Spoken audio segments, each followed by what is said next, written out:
17 साल में उनकी शादी हो जाने के कुछ ही समय बाद उनका मानना यह था कि भक्ति का मतलब पूजा पाठ और भजन कीर्तन नहीं होता है। उन्हीं ने दुनिया को सबसे पहले समानता का पाठ पढ़ाया था और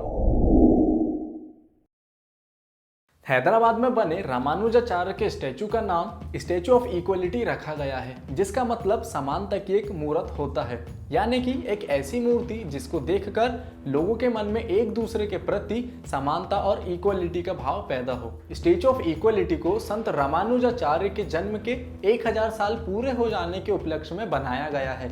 हैदराबाद इंटरनेशनल एयरपोर्ट के पास 45 एकड़ जमीन में इस मंदिर को डोनेशन की सहायता से बनाया गया है। पूरी दुनिया में बैठे हुए स्टैचूज की कैटेगरी में स्टैचू ऑफ इक्वलिटी दुनिया का सबसे ऊंचा स्टैचू है। स्टैचू ऑफ इक्वलिटी को 216 फीट ऊंचा बनाया गया है और इस स्टैचू के बारे में खास बात यह है कि इसके आसपास पूरी दुनिया के झंडों को लगाया जाएगा, क्योंकि संत रामानुजाचार्य पूरी दुनिया में समानता का भाव पैदा करना चाहते थे। इस मंदिर के कैंपस में वैदिक डिजिटल लाइब्रेरी और एक रिसर्च सेंटर भी है। इसी के साथ साथ यहाँ पर प्राचीन भारतीय ग्रंथ, थिएटर और एक शैक्षिक गैलरी भी है, जिसमें कि संत रामानुजाचार्य के द्वारा किए गए सारे कामों को दिखाया गया है।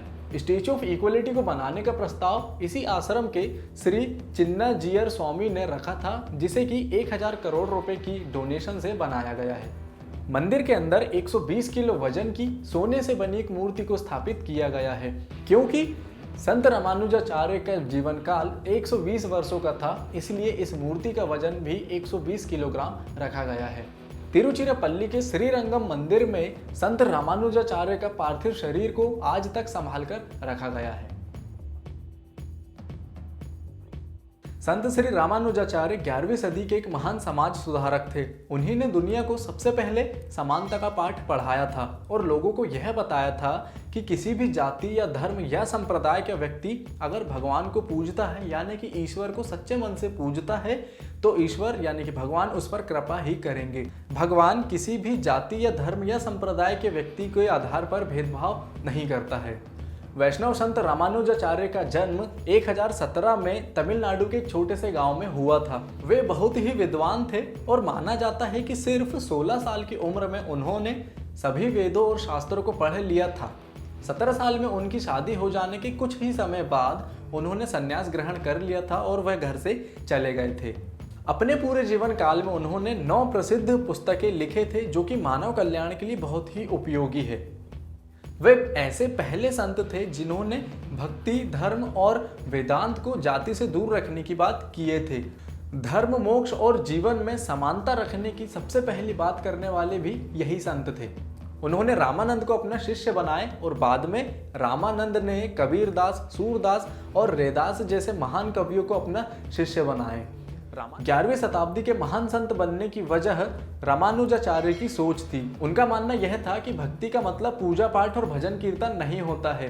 भक्ति का मतलब उनकी नज़र में प्रार्थना करना और ध्यान लगाना होता है।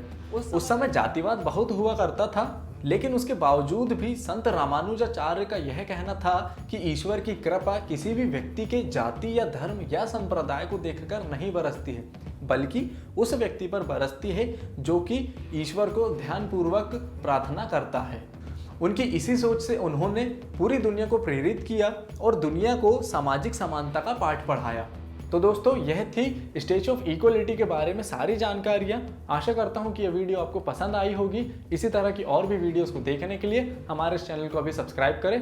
फिर मिलेंगे आपसे अगली वीडियो में। जय हिंद।